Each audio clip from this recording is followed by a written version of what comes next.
नमस्कार मित्रांनो आणि बंधू भगिनींनो, आपण जर ॲक्टिव्ह राजकारण या यूट्यूब चॅनलवर नवीन असाल तर चॅनलला लाईक, शेअर आणि सबस्क्राईब करायला विसरू नका. आपल्यासाठीचं राजकीय विश्लेषण करण्यासाठी हे चॅनल क्रिएट केलं आहे. सर्वप्रथम मी तुम्हाला सांगत आहे की मी कोणताही राजकारणी नाही, कोणत्याही पक्षात नाही, कोणत्याही पक्षाचा प्रवक्ता नाही. एक राज्यशास्त्राचा विश्वासू प्राध्यापक म्हणून राजकीय विश्लेषणासाठी आपल्या समोर आलो आहे. आजचं महत्त्वाचं विश्लेषण करणार आहोत. आजचा विषय आहे की महाराष्ट्राच्या आणि देशाच्या राजकीय चालू घडामोडी काय घडत आहेत. मित्रांनो, देवेंद्र फडणवीसच्या 3 वाऱ्या जवळजवळ या आठवड्यात दिल्लीला झाल्या. काल परवाच शिवसेना उभाटा गटातून फुटलेले 6 खासदार घेऊन एकनाथ शिंदे यांनी दिल्लीला बैठक घेतली आणि दिल्लीच्या बैठकीमध्ये ते शहा यांना भेटले. त्यांच्या तिथे गोपनीय गप्पा झाल्या, चर्चा घडली आणि त्यामुळे या हालचालींना अतिशय वेग आलेला आहे. 1.5 महिन्यामध्ये महाराष्ट्राच्या राजकारणात आणि भारताच्या राजकारणात सर्वत्र फार मोठा बदल दिसणार आहे आणि बदल घडून येणार आहे. का तर या आता होणारं जे हिवाळी अधिवेशन आहे हे 22 तारखेपासून हिवाळी अधिवेशन सुरू होत आहे आणि 22 पासून सुरू होत असताना केंद्रामध्ये खाते बदल होण्याची शक्यता आहे, म्हणजे खांदेपालट होण्याची शक्यता आहे आणि तसंच राज्यातही सुद्धा खांदेपालट होण्याची शक्यता आहे. आता विशेष म्हणजे काही मंत्र्यांना डचू दिलं जाईल, काही नवीन घेतल्या जाईल, हे निश्चित आहे. म्हणजे हे राजकारण एक गचाळ प्रकारचं राजकारण सुरू आहे. आता या राजकारणाचा पहिला मुद्दा की 22 तारखेला हिवाळी अधिवेशनाच्या पूर्वी 18 तारखेला शुक्रवारी हे मंत्रिमंडळाचं पुनर्गठन होतं का पावसाळी अधिवेशन संपल्यानंतर होतं, हे पाहण्याकडे सगळ्यांचे लक्ष लागलं आहे. आता यामध्ये समजा मंत्रिमंडळामध्ये बदल करायचा तर एकनाथ शिंदे यांच्या मुलांना श्रीकांत शिंदे यांना कॅबिनेट मंत्री मिळणार असं हमखास ठरलेलं आहे. धर्मेंद्र प्रधान शिक्षण मंत्री यांना डच्चू मिळणार. नितीन गडकरी यांचं खाते पालट होणार. निर्मला सीतारामनना दुसरंच खातं देणार, बहुतेक शिक्षण खातं त्यांच्याकडे येईल.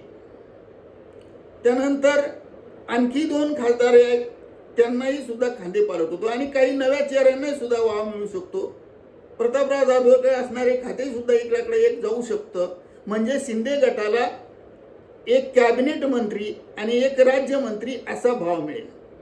आता हे आधी होतं का नंतर होतं? आता याचा मुख्य मुद्दा काय आहे की पावसाळी अधिवेशनामध्ये 2 प्रकारचे बिल मंजूर होणार आहे, विधेयक मंजूर होणार आहे. महिला सक्षमीकरणाच्या संदर्भातलं विधेयक संसदेत मांडलं जाणार आहे आणि दुसरं मतदारसंघाचं पुनर्गठन करण्यासाठी जाणार आहे. जवळजवळ आता सध्या महाराष्ट्रामध्ये 78 खासदार म्हणजे जे नाहीत, जे 48 खासदार आहेत ते 78 पर्यंत होण्याची शक्यता आहे आणि पूर्ण मतदारसंघाचं पुनर्गठन हे 2 विधेयक मंजूर करायचे असेल तर 2/3 बहुमतासाठी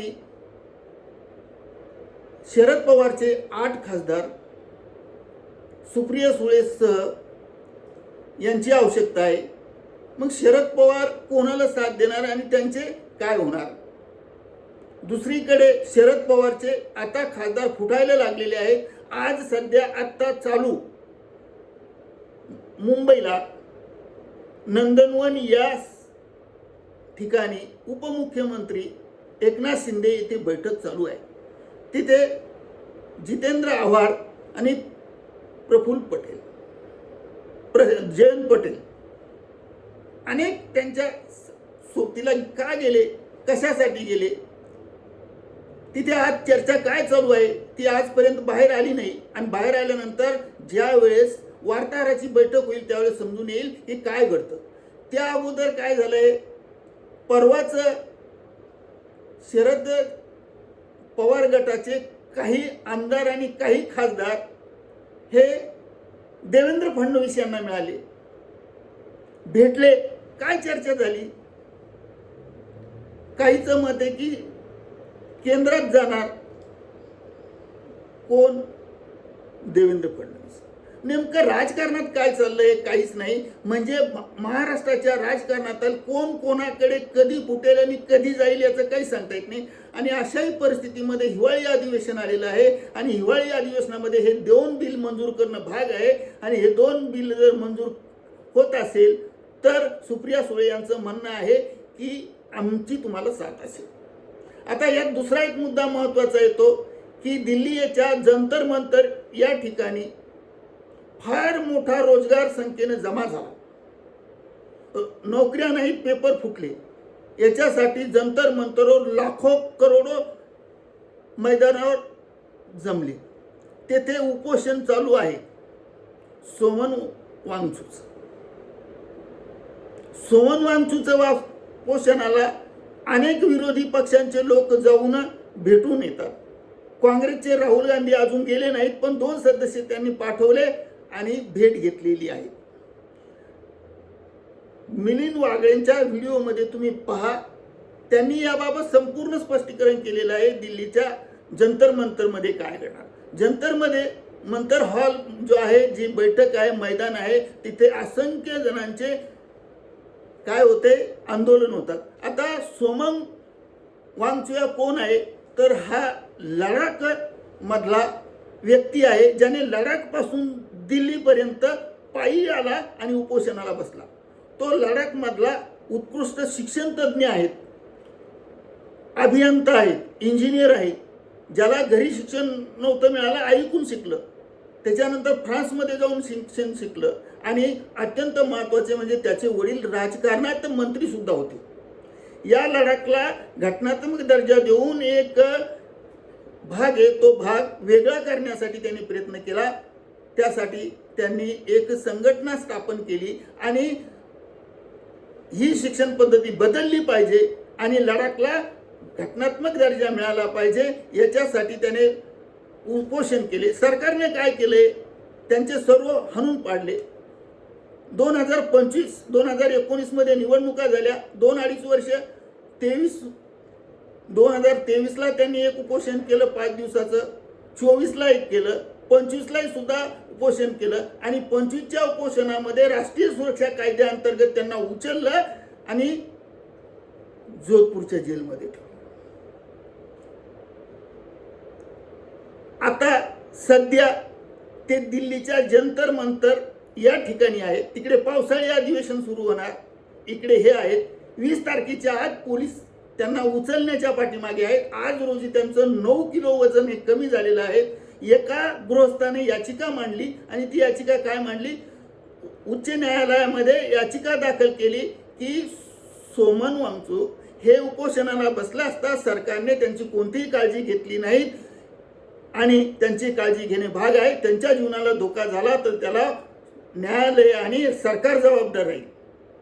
त्या गृहस्थाच्या याचिकेवर आज सुनावणी झाली आणि याचिकेत सुनावणी झाल्यानंतर पंतप्रधानाने 2 सेक्रेटरी त्यांच्याकडे पाठवले आणि त्यांची रात्रंदिवस चौकशी करणं सुरू आहे आणि त्यांना त्वरित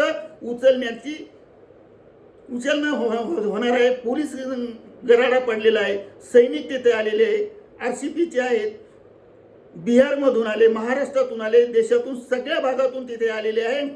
आणि या जंतर मंतरमध्ये 20 तारखेपर्यंत ते जागचे हलणार नाहीत आणि सरकार त्यांना उचलण्याच्या प्रयत्नात असेल. आणि 22 तारखेला मित्रांनो फार प्रचंड प्रकारचा सरकारचा मोर्चा हा संसदेवर जाणार आहे.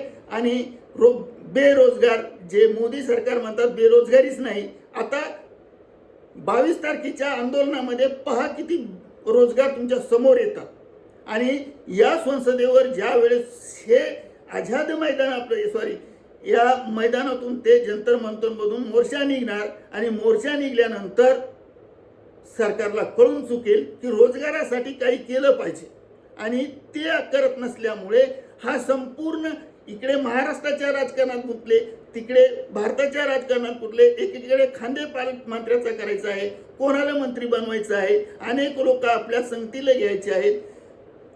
असे करत असताना ही सर्व जी प्रश्न सरकारच्या पुढे उभे आहेत आणि आजच्या परिस्थितीमध्ये महाराष्ट्रात तर कोणी कुणाचं नाही, कोण कोणाच्या पाठीमागे जाईल याचं काही सांगता येत नाही. आणि भारताच्या मध्ये सुद्धा सरकारला तेवढं बहुमत नाही. त्यांना शरद पवार गटाचे 8 माणसं, शिंदे गटांचे 6 माणसं, तृणमूल काँग्रेसचे आणखी वेगळे एकत्र करून ते बहुमत करून त्यांनी सरकार केलं आहे. परंतु ध्यानात ठेवा, आझाद मैदानावर जर राहुल गांधी गेले आणि त्यांनी जर उद्घाटन केलं आणि त्यांना भेटले तिथं आणि सोमन वांगचुकला भेटल्यानंतर राजकारणात वेगळी प्रतिक्रिया निर्माण होणार आहे आणि सर्व विरोधी पक्ष एक वेळेस एकत्र येऊन पुन्हा एकदा भारतात लोकशाही होते का? ज्या माणसाला तुम्ही 174 दिवस मध्ये जेलमध्ये ठेवलं, तोच माणूस तो अभियंता आहे, शास्त्रज्ञ आहे, पर्यावरण शास्त्रज्ञ आहे, ज्याने शंकूच्या आकारात पाणी भरलं, बर्फात ठेवलं आणि वाळवंटीच भागात ते लोकांना पर्यावरणात पाजलं. हा महान नेता जर असा उपोषण करत असेल तर कुठेतरी सरकारचं चुकतं. उपोषण करण्याची काय गरज आहे?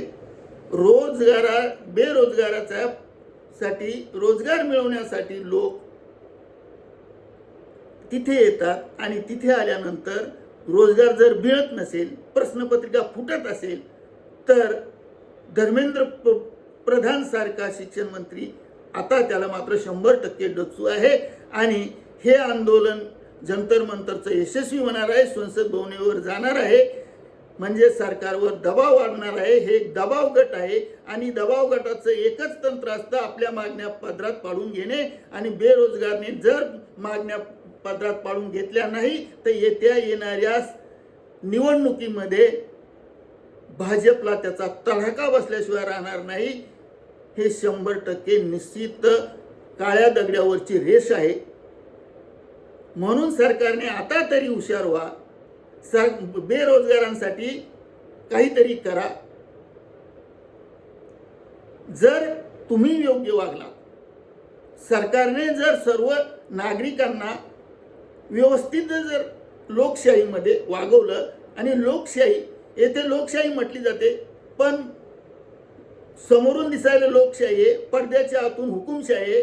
सगळे हुकम दिल्या जातात आणि राबवल्या जातात. लोकांनी लोकांसाठी केलेले, प्रतिनिधी निवडलेले लोकांसाठी काय करतात हे लोकशाही सांगितलं अब्राहम लिंकननं, पण तसं घडत नाहीये. येथे फक्त आदेश दिले जातात आणि आदेश पाळल्या जातात. लोकांच्या मताची कदर केली जात नाही आणि मते मिळवण्यासाठी वेगवेगळ्या प्रकारच्या हे दिल्या जातात, मागण्या दिल्या जातात. वेगवेगळे प्रकार जे असतात त्यांना हे देऊ ते देऊ. माझ्या मते फक्त सरकारने एकच करावं, प्रत्येक भारतातली खेड्यामधला एका कुटुंबातला एक माणसाला नोकरी लावली तर मात्र मोदी सर किंवा माननीय पंतप्रधान, देशाचे सर्वांचे लाडके नेते आहेत तोपर्यंत पंतप्रधान राहतील. त्यांचं कार्य ग्रेट आहे, परंतु राजकारण एवढं झालेलं आहे, त्या राजकारणानं त्यांनाही सुधरत नाही. त्यांना परदेश दौरे करावं लागतात, महाराष्ट्रात पाहावं लागतं, भारतात पाहावं लागतं, सर्व घटक राज्यात पाहावं लागतं. आणि जवळजवळ आता ही पुनर्बांधणीचा विधेयक जे आहे मतदारसंघाची वेगळी, जवळजवळ 800 मतदारसंघ होणार.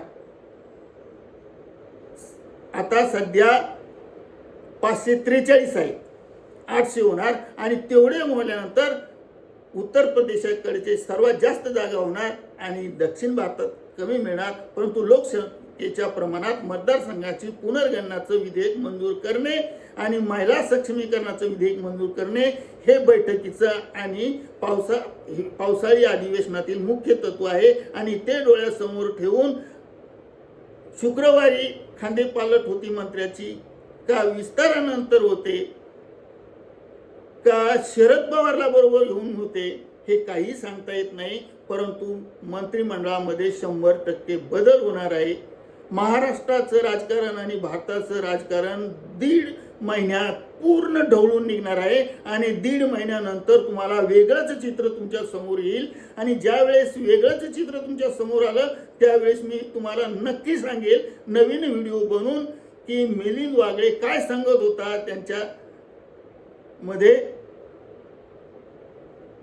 या सुमन वांगचेला उचला असं हिडिंग दिलं त्यांच्या व्हिडिओला आणि चर्चा चालू आहे. उठले सुटले दिल्लीला, उठले सुटले दिल्लीला. हे काही काम नसताना फक्त स्वतःच्या स्वार्थासाठी केलेले राजकारण दिसत आहे. परकीय सामान्य जनतेचा विचार होतो आहे असं मला तरी वाटत नाहीये. आणि म्हणून पुन्हा एकदा सरकारच्या चांगल्या कार्याला आमच्या ॲक्टिव्ह राजकारणाचा सलाम असेल. सरकारला माझी नम्र विनंती आहे चॅनलद्वारे सर्वसामान्य जनतेचे कल्याण होईल असे काम करा की आम्हाला तुमच्या चांगल्या गुणांवर व्हिडिओ तयार करण्यास विषय मिळेल. आपण माझे हे शब्द ऐकून घेतल्याबद्दल सर्व बंधू भगिनींनो मी तुमचे आभार मानून आपली रजा घेतो. आपला व्हिडिओ कसा वाटला कॉमेंट बॉक्समध्ये नक्की मला कळवा. धन्यवाद. जय हिंद, जय भारत, जय महाराष्ट्र. Thank you very much.